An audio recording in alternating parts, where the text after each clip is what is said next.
पद्महस्ता हरिप्रिया श्वेतरूपधरा देवी ईश्वरी वृषवाहना ब्राह्मी हंससमारूढा सर्वाभरणभूषिता इत्येता मातरः सर्वा सर्वयोगसमन्विताः नानाभरणशोभाढ्या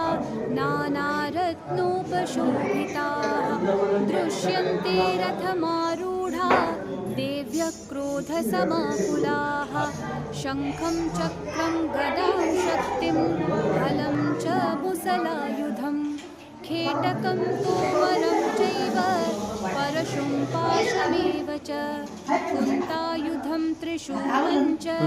शार्ङ्गमायुधमुत्तमं दैत्यानां देहनाशाय भक्तानामभयाय च धारयन्त्यायु